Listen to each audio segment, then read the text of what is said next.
اعوذ باللہ من الشیطان الرجیم بسم اللہ الرحمن الرحیم الحمدللہ رب العالمین الصلاۃ والسلام علی رسولہ الکریم وآلہ الطیبین الطاہرین المعصومین سیما بقیت اللہ فی الارضین روحی وارواح العالمین لتراب مقدمہ الفدا ولعنۃ اللہ علی اعدائہم اجمعین من یوم عداوتہم الی قیام یوم الدین اما بعد فقد قال اللہ تبارک و تعالی فی کتابہ المجید اعوذ باللہ من الشیطان الرجیم والذین قالوا ربنا اللہ ثم استقاموا تتنزل علیہم الملائکہ۔ خدا کا لاکھ لاکھ احسان ہے کہ خدا نے ایک دفعہ پھر ہمیں توفیق عطا فرمائی کہ ہم قرآن کی بارگاہ میں حاضر ہو کر اس سے اپنے لیے تربیت کے اسلوب کو وضع کر سکیں اور حاصل کر سکیں۔ ہماری گفتگو کا عنوان قرآن کے تربیتی اسلوب ہیں، اور ہم نے پچھلی گفتگو میں آپ کی خدمت میں عرض کیا تھا کہ خدا نے قرآن مجید کے اندر ان تمام میتھڈالوجیز سے استفادہ کیا ہے ایک انسان کی ہدایت اور تربیت کے لیے، جو آج کل ماڈرن ایجوکیشنل میتھڈالوجی یا ایجوکیشن جن میتھڈالوجیز کو متعارف کرواتی ہے، ان تمام میتھڈالوجیز سے، ان تمام طریقہ کار سے، ان تمام اسلوب سے خدائے بزرگ و برتر نے مدد لی ہے اس انسان کی تربیت اور اس کی ہدایت کے لیے۔ کل آپ کی خدمت میں یعنی گزشتہ میں آپ کی خدمت میں پیش کیا تھا کہ خدا نے ایک میتھڈالوجی جو استعمال کی ہے، ایک طریقہ کار جس کو استعمال کیا ہے، وہ یہ ہے کہ یہ انسان جب تربیت اس کی کرنی ہے تو اس کے لیے ڈیڈکٹیو میتھڈالوجی یوز کی جائے۔ ڈیڈکٹیو میتھڈالوجی کیا ہوتی ہے؟ ڈیڈکٹیو میتھڈالوجی میں قانون کو بیان کر دیا جاتا ہے، اصول کو بیان کر دیا جاتا ہے، اور اس قانون اور اصول کے بعد جو اس قانون کو امپلیمنٹ کرنا ہوتا ہے اور اس کو جو مختلف جگہوں پر نافذ کرنا ہوتا ہے، یہ خود شاگرد کا کام ہوتا ہے۔ تو پچھلی دفعہ ہم نے بیان کیا کہ سورہ البقرہ کی پہلی آیات کے اندر اللہ نے متقین کی علامتوں کو بیان کر دیا اور کہا کہ متقین کے لیے قرآن ہدایت ہے۔ آج ایک اور اصول، ایک اور قانون جس کو خدا نے قرآن مجید میں بیان کیا ہے، وہ آپ کی خدمت میں پیش کرتے ہیں کہ کس طریقے سے اللہ اس انسان کی ہدایت اور اس کی تربیت کے لیے ڈیڈکٹیو میتھڈالوجی سے استفادہ کر رہا ہے۔ قرآن میں بہت سے ایسے صرف اصول بیان کیے اللہ نے کہ میری یہ کائنات ان اصولوں پر استوار ہے۔ ان اصولوں میں سے ایک اصول آپ کی خدمت میں بیان کرنا چاہ رہا ہوں، اور خدا نے کہا ہے کہ میرے یہ جو اصول ہیں یہ میری سنتیں ہیں، اور یہ میری سنتیں باقی ہیں، ان کے اندر کوئی تبدیلی نہیں آئے گی۔ یہ میری سنتیں اٹل سنتیں ہیں، ان کے اندر کوئی تبدیلی نہیں آئے گی۔ اور فرمایا ہے وَلَن تَجِدَ لِسُنَّتِ اللَّهِ تَعْوِيلًا، تم میری ان سنتوں کے اندر کوئی تبدیلی نہیں دیکھو گے۔ یعنی یہ اٹل قانون ہے، اس پر پوری کائنات استوار ہے۔ ان قوانین میں سے ایک قانون تمہیز کا قانون ہے۔ تمہیز سے کیا مراد ہے؟ تمہیز سے مراد ہے آزمائش۔ سمجھاتا ہوں، جب سنار یا زرگر سونے کو بھٹی کے اندر ڈال کر اس کی کثافتوں کو جدا کر لیتا ہے اور خالص سونے کو جدا کرتا ہے، اس عمل کو تمہیز کہتے ہیں۔ خدا قرآن مجید میں ارشاد فرماتا ہے کہ اللہ تمہیز کرے گا، کن کی؟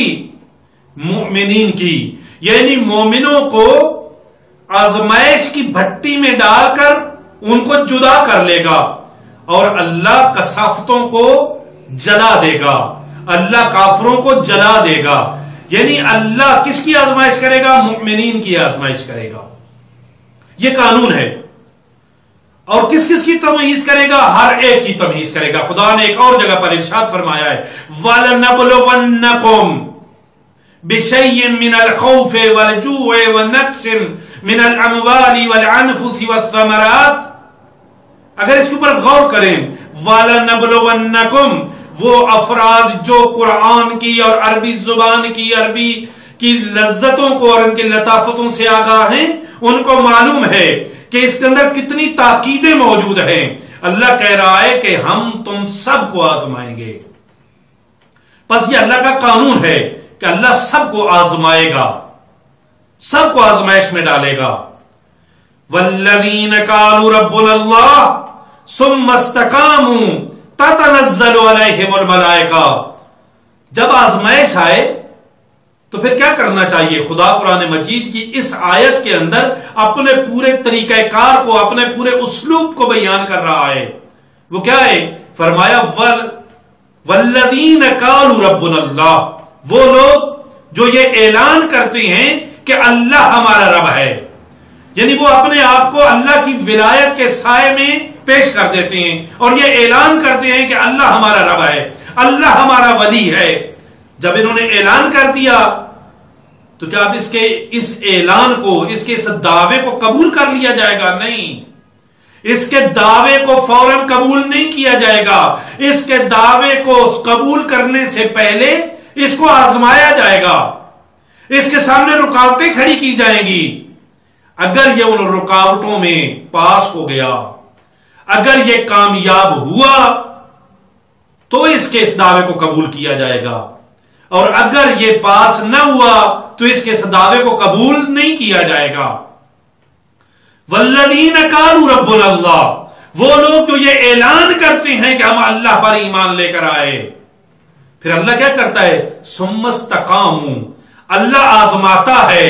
جب اللہ آزماتا ہے اس کے مقابلے میں اگر یہ انسان مقاوم رہے، ڈٹا رہے، مقاومت اور استقامت اختیار کرے تو پھر ہوتا ہے، خدا کیا فرماتا ہے؟ تتنزل علیہم الملائکہ، پھر اللہ خصوصی فرشتوں کے ذریعے اس انسان کی مدد کرتا ہے، خصوصی مدد نازل کر دیتا ہے۔ پس قانون کیا ہوا؟ قانون یہ ہے کہ جب بھی کوئی یہ اعلان کرتا ہے کہ میں اللہ کی ولایت پر ایمان لے کر آیا، یعنی میں نے اللہ کی ولایت کو قبول کر لیا، جب میں نے اللہ کو اپنا رب مان لیا، جب یہ اعلان کیا، اب آزمائش آ گئی، اب بلائیں نازل ہونا شروع ہو گئیں، اب مصیبتیں نازل ہونا شروع ہو گئیں۔ اب ان مصیبتوں کے مقابلے میں اگر یہ اعلان کرنے والا مقاوم رہا، اس نے استقامت اختیار کی، تو پھر اللہ کہہ رہا ہے تتنزل علیہم الملائکہ، اگر یہ استقامت اس نے اختیار کی تو پھر میری خصوصی نصرت اس کے شامل حال ہو جائے گی، پھر میں اس کی مدد کروں گا۔ تو یہ قانون ہے۔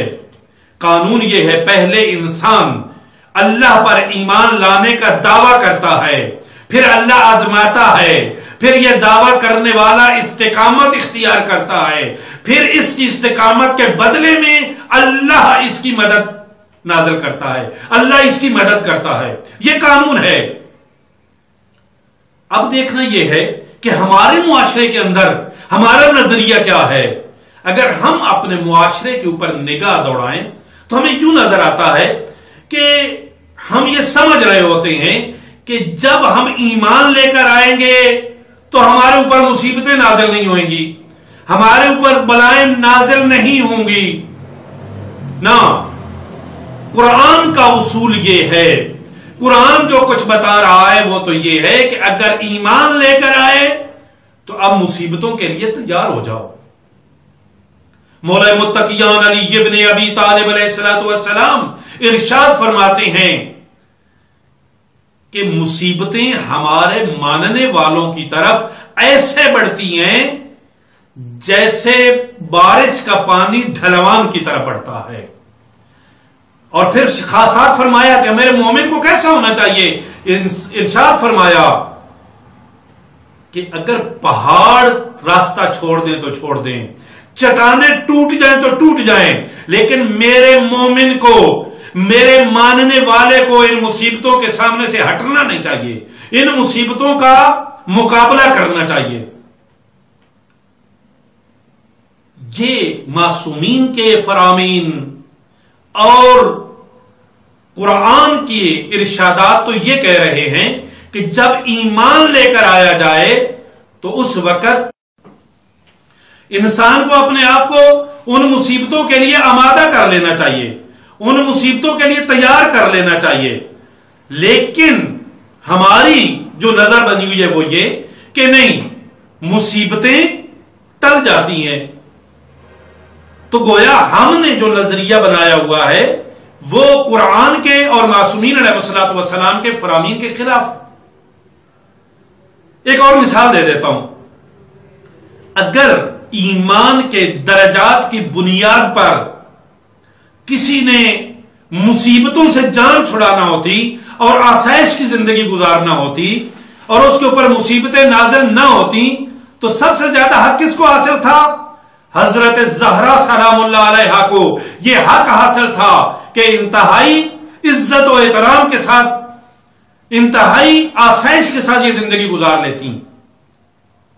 لیکن حضرت زہرا سلام اللہ علیہا جو رسول اللہ سید المرسلین سید الانبیاء کی بیٹی ہیں، حضرت علی المرتضی امام المتقین اس کی زوجہ ہیں، حضرت حسنین شریفین کریمین سید شباب اہل الجنہ کی والدہ گرامی ہیں، خود ولی خدا ہیں، اس مقام پر موجود ہیں کہ خود معصومین فرماتے ہیں کہ ہم اللہ کی طرف سے تم لوگوں پر حجت ہیں اور ہماری ماں زہرا اللہ کی طرف سے ہمارے اوپر حجت ہے۔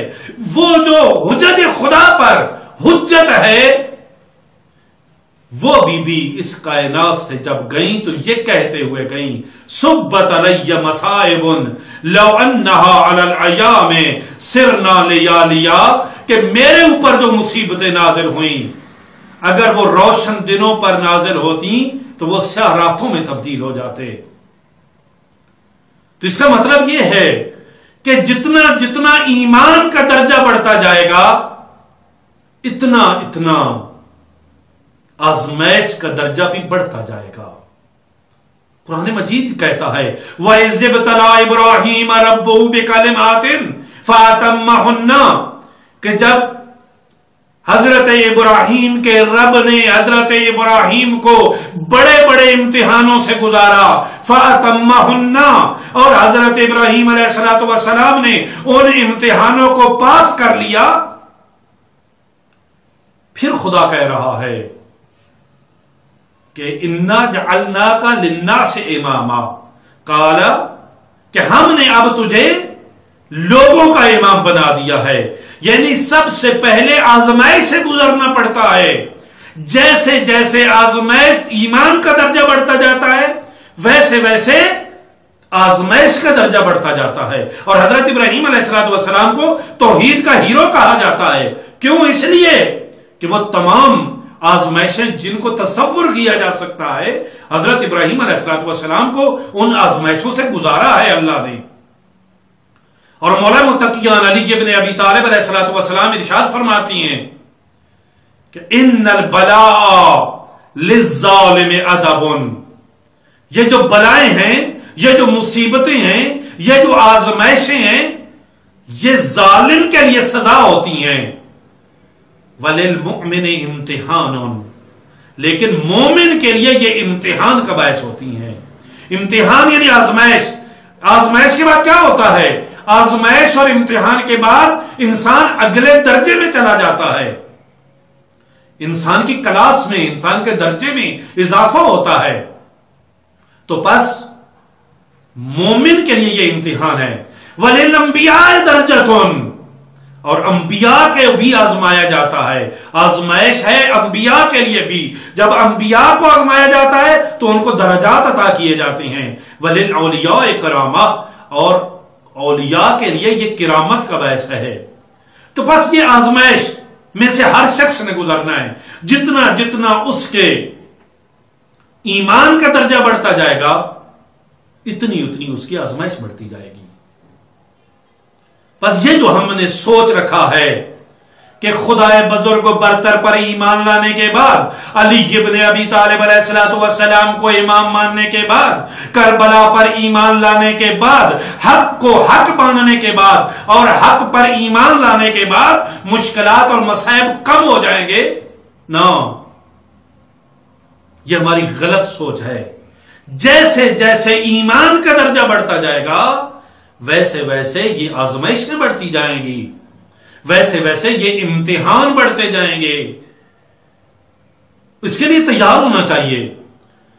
تو بس اب اگر میرے اوپر کوئی مصیبت آئے، کوئی میرے اوپر امتحان آئے، تو اس امتحان میں مجھے کیا کردار ادا کرنا چاہیے، مجھے کیا کرنا چاہیے؟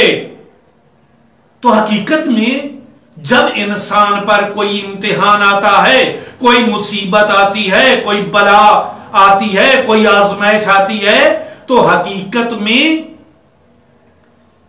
اس انسان کو آزمایا جا رہا ہوتا ہے، اور انسان اپنے ایمان کے درجے کے مطابق ریئیکٹ کرتا ہے۔ جس درجے کا ایمان ہے اس کا، اسی درجے کے مطابق یہ ریئیکٹ کرے گا۔ سب سے پہلے جو کم ترین درجے والے لوگ ہیں وہ ہوتے ہیں کہ جب ان پر کوئی مصیبت نازل ہوتی ہے، جب ان کو آزمایا جاتا ہے، تو اس وقت یہ آزمائش کے دوران کیا کرتے ہیں؟ یہ جز و فز کرنا شروع کر دیتے ہیں، یہ شور مچانا شروع کر دیتے ہیں، اور بعض اوقات ایسے کفریہ کلمات ادا کرتے ہیں کہ خدا بچائے، یعنی حتیٰ بعض اوقات خدائے بزرگ و برتر کی طرف ظلم کی نسبت دے دیتے ہیں اور کہتے ہیں کہ خدا نے ظلم کیا ہے، خدا نخواستہ۔ یا بعض اوقات یہ ہوتا ہے کہ اگر کسی کا خدا نخواستہ جوان اس دنیا سے چلا جائے تو کہا جاتا ہے ابھی اس کے جانے کی عمر نہیں تھی۔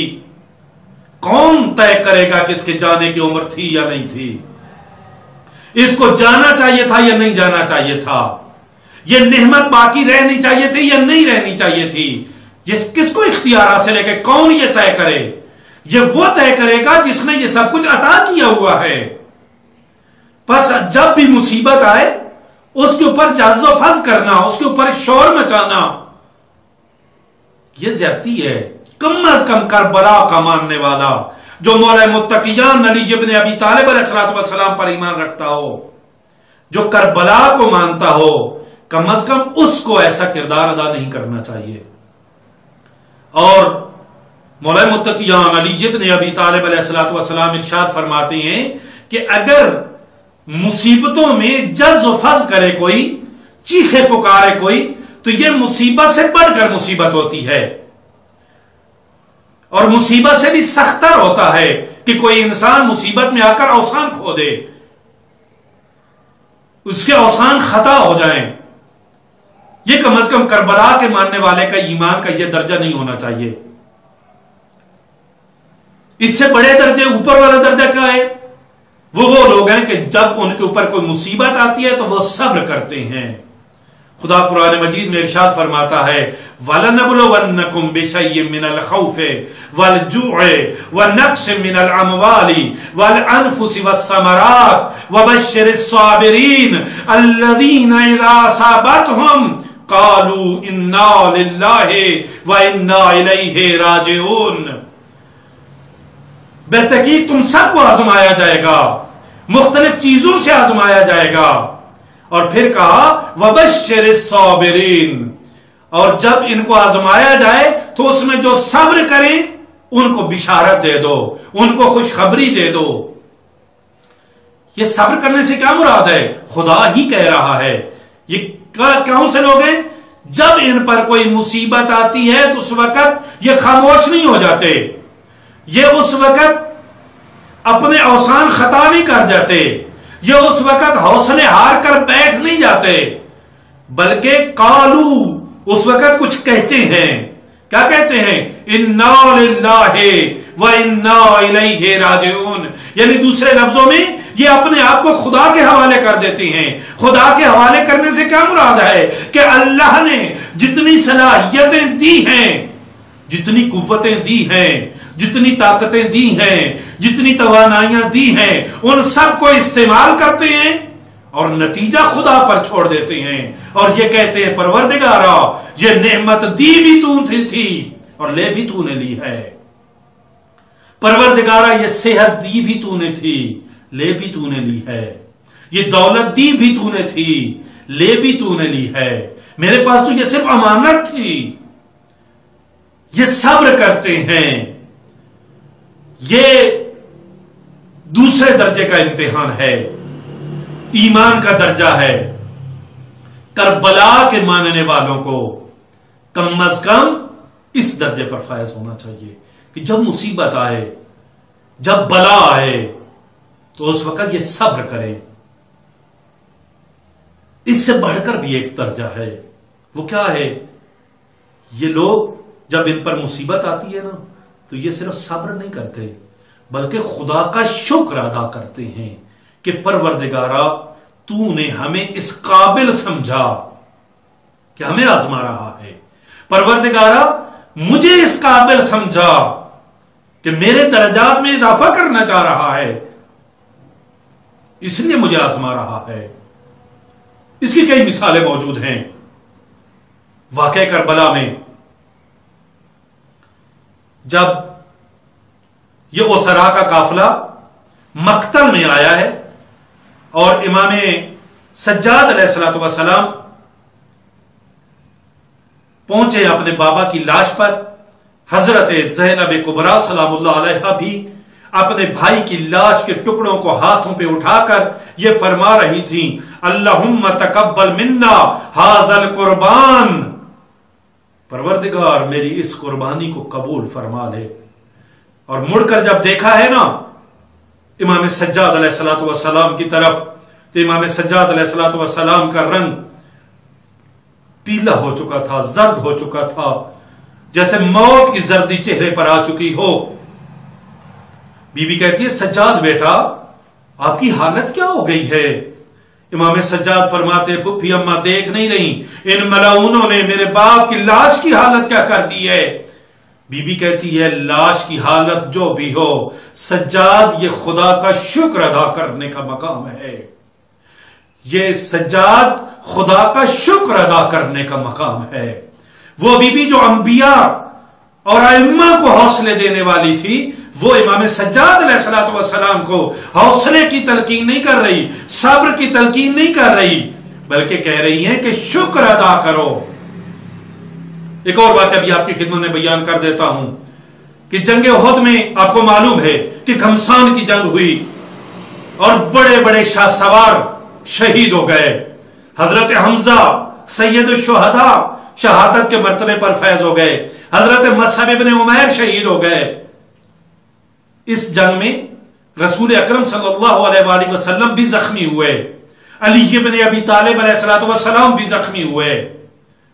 رسول کا زخمی سر علی علیہ الصلوۃ والسلام کی گود میں ہے اور علی علیہ الصلوۃ والسلام کی آنکھوں سے آنسو ٹپکے جو حضرت رسول اسلام کے چہرے پر آئے۔ رسول اسلام نے آنکھیں کھولی اور پوچھا یا علی رو کیوں رہے ہو؟ کہا یا رسول اللہ آپ نے دیکھا نہیں کتنے گھمسان کی جنگ ہوئی ہے، اس سے زیادہ ہو سکتا ہے کبھی گھمسان کی جنگ نہ ہو، اور علی پھر بچ گئے، علی پھر شہادت کے مرتبہ پر فیض نہ ہوئے۔ رسول اسلام فرماتے ہیں یا علی میں دیکھ رہا ہوں آپ کی یہ ریش مبارک آپ کے خون سے خضاب ہوگی، رنگین ہوگی، لیکن مجھے یا علی یہ بتائیں کہ جب آپ کے سر پر ضربت لگے گی اس وقت آپ صبر کیسے کریں گے؟ جو ہی رسول اسلام نے پوچھا نا کہ یا علی اس وقت آپ صبر کیسے کریں گے، علی ابن ابی طالب علیہ الصلوۃ والسلام نے ارشاد فرمایا مولا مولا وہ صبر کرنے کا مقام نہیں ہوگا بلکہ خدا کا شکر ادا کرنے کا مقام ہوگا۔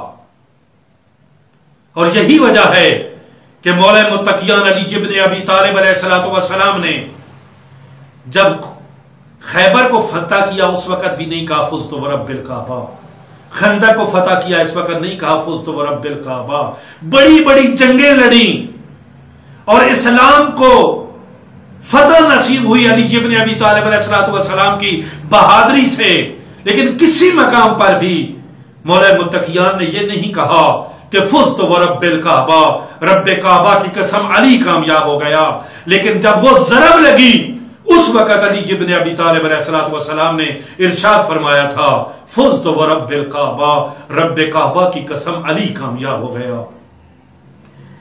تو صرف صبر کرنا یہ کافی نہیں ہے، ایک ایمان کا درجہ ایسا ہے کہ جہاں پر صبر نہیں شکر کیا جاتا ہے، اور اس سے بھی بڑھ کر ایک ایمان کا درجہ ہے، اور وہ یہ ہے کہ صرف صبر نہیں کیا جاتا، صرف شکر ادا نہیں کیا جاتا، بلکہ تمنا کی جاتی ہے، بلکہ انسان انتظار میں ہوتا ہے، آگے بڑھ کر ان مصیبتوں کو اپنے گلے میں لگایا جاتا ہے، گلے سے لگایا جاتا ہے، یہ بھی ایک درجہ ہے۔ اور کربلا کے میدان میں جائیں آپ کو اس درجے کے افراد کی ایک تعداد ملے گی جو مصیبتوں کو اپنے گلے لگانے کے لیے تیار تھے، آگے بڑھ کر مصیبتوں کو خریدنے کے لیے تیار تھے۔ تو بس کربلا کا ماننے والا وہ ہوتا ہے کہ جو جب اس کے اوپر کوئی مصیبت آئے تو وہ مصیبت کے سامنے شرمندہ نہیں ہوتا، اس مصیبت سے ڈرتا نہیں ہے، اس مصیبت سے جز و فز نہیں کرتا، گھبراتا نہیں ہے، اس کے اوسان خطا نہیں ہوتے، بلکہ کم از کم اس کا حال یہ ہوتا ہے کہ وہ صبر کرتا ہے۔ بلکہ کچھ مومن ایسے ہوتے ہیں جو خدا کا شکر ادا کرتے ہیں، بلکہ کچھ ایسے ہوتے ہیں جو نہ صرف صبر ادا کرتے ہیں، نہ صرف شکر ادا کرتے ہیں، بلکہ آگے بڑھ کر ان مصیبتوں کو اپنے گلے میں لگاتے ہیں، استقبال کرتے ہیں۔ لیکن یہاں پر ایک سوال ہے، وہ سوال یہ کہ اگر مومن جتنا زیادہ اس کا ایمان کا درجہ بڑھتا جائے گا، اس کے اوپر مصیبتیں نازل ہوتی جائیں گی، اتنے یہ آزمائش میں گرتا جائے گا، تو پھر اس زندگی کا مقصد و ہدف کیا ہے؟ ہاں یہی مسئلہ ہے کہ ہم نے حقیقت میں اس زندگی کے مقصد و ہدف کو غلط سمجھ لیا ہے۔ ہم نے اس پل کو رہائش کے مقام سمجھ لیا ہے، ہم نے اس دنیا کو جو گزرگاہ تھی، جو ایک پل تھی، اس کو حقیقت زندگی سمجھ لیا ہے۔ یہ حقیقت زندگی نہیں ہے، حقیقت زندگی وہ زندگی ہے جو ابدی زندگی ہے، وہ زندگی ہے جو حسین کے ساتھ ہوگی، وہ زندگی ہے جو حضرت زہرا کے قرب میں ہوگی، وہ زندگی ہے جو رسول اللہ کے سائے میں ہوگی، وہ زندگی ہے جو رضوان میں ہوگی۔ حقیقت میں وہ زندگی ہے، یہ زندگی حقیقت میں زندگی نہیں ہے، یہ زندگی حقیقت میں دار البلا ہے، یہ آزمائشوں کا گھر ہے، یہ امتحان کا گھر ہے۔ اس امتحان سے گزر کر اس زندگی کو پانا ہے جس کے بعد ابدی زندگی ہے، جس کے بعد کوئی موت نہیں ہے۔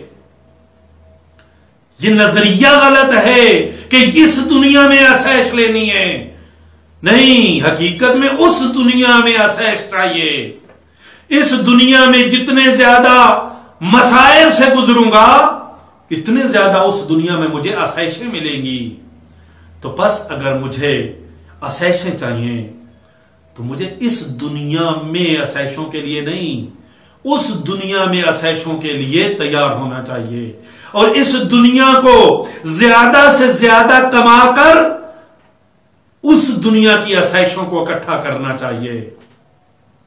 ایک شخص امام صادق علیہ الصلوۃ والسلام کی خدمت میں آیا اور آ کر کہتا ہے مولا مجھے موت سے خوف آتا ہے۔ امام علیہ الصلوۃ والسلام نے پوچھا کہ اس دنیا میں تمہارے پاس کیا کچھ ہے؟ اس نے کہا خدا کا شکر ہے، بہت کچھ دیا ہوا ہے پروردگار کا، خدا نے مجھے غلام دیے ہیں، خدا نے مجھے کنیزیں دیے ہیں، خدا نے مجھے اونٹ دیے ہیں، بکریاں دی ہیں، اس نے جتنی دولت اس کے پاس تھی اس نے گنوائی۔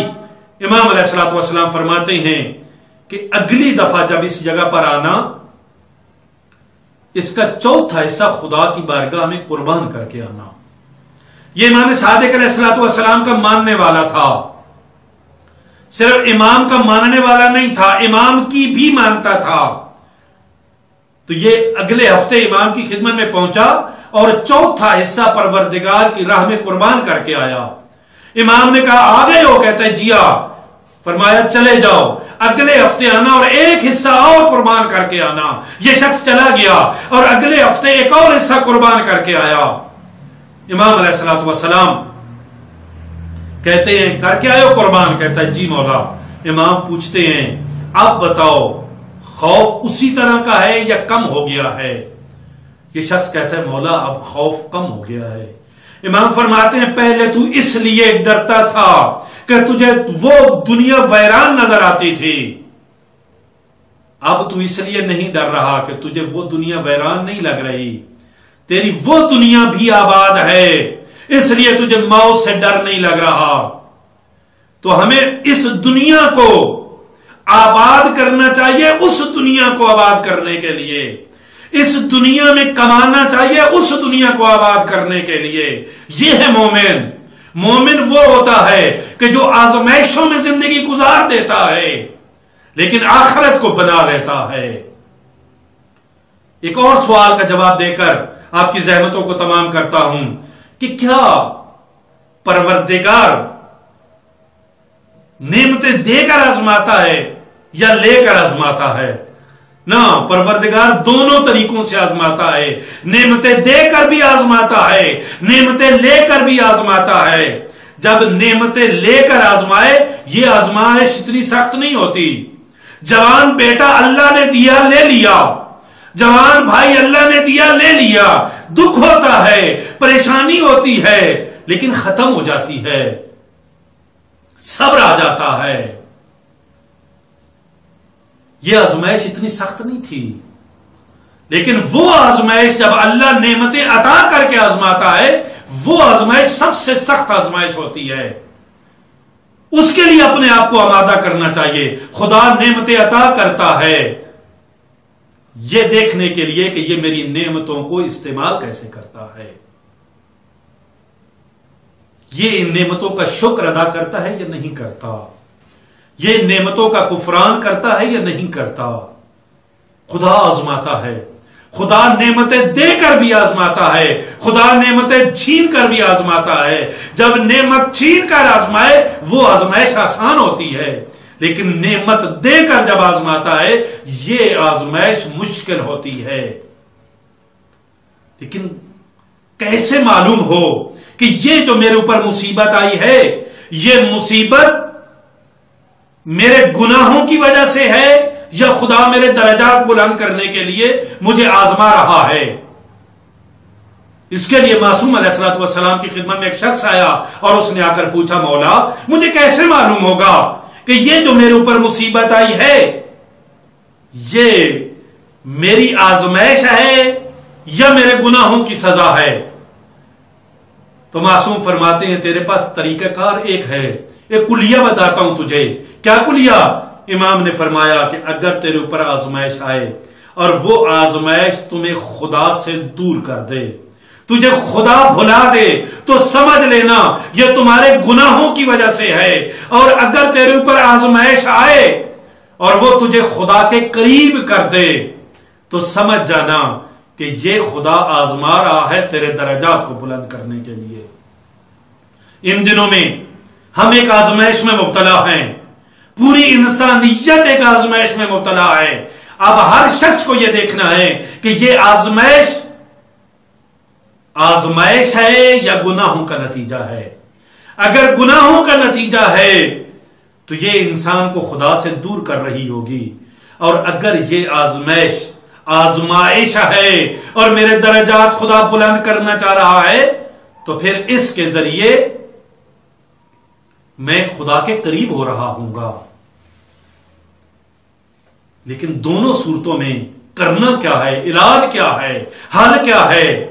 دونوں صورتوں میں خدا کی بارگاہ میں جانا چاہیے، خدا سے دعا کرنی چاہیے کہ پروردگارا اگر یہ میرے گناہوں کا نتیجہ ہے اور تیری طرف سے عذاب ہے، سزا ہے، تو پروردگارا میرے اندر طاقت نہیں ہے کہ میں تیرے عذاب کو برداشت کر سکوں، تیرے غضب کو برداشت کر سکوں۔ پروردگارا مجھے معاف فرما دے اور اس مصیبت کو مجھ سے ٹال دے۔ لیکن اگر پروردگارا یہ تیری طرف سے آزمائش ہے، تیری طرف سے امتحان ہے، تو میرے درجات کو بلند کرنا چاہتا ہے، تو پروردگارا میں تیری مدد کے بغیر اس امتحان سے بھی پاس نہیں ہو سکتا۔ پروردگارا میری مدد فرما، اس امتحان کو میرے لیے آسان فرما، اور مجھے وہ طاقت عطا کر کہ میں اس امتحان کو پاس کر کے ان درجات کو حاصل کر سکوں۔ ناظرین کرام، آپ نے غور کیا کہ صرف نظریہ تبدیل ہونے سے یہ زندگی پوری تبدیل ہو جاتی ہے، زندگی کا انداز تبدیل ہو جاتا ہے۔ خدا بزرگ و برتر سے دعا گو ہیں کہ خدا معصومین علیہ الصلوۃ والسلام کے صدقے میں ہم سب کو ان آزمائشوں کا مقابلہ کرنے کی توفیق عطا فرمائے، خدا کی بارگاہ میں پلٹ کر، خدا کی بارگاہ میں جا کر اس سے مدد حاصل کرنے کی توفیق عطا فرمائے۔ انشاءاللہ اگلی دفعہ پھر اسی موضوع کے ساتھ آپ کی خدمت میں حاضر ہوں گے۔ وصلی اللہ علی محمد و عطرتہ الطاہرین۔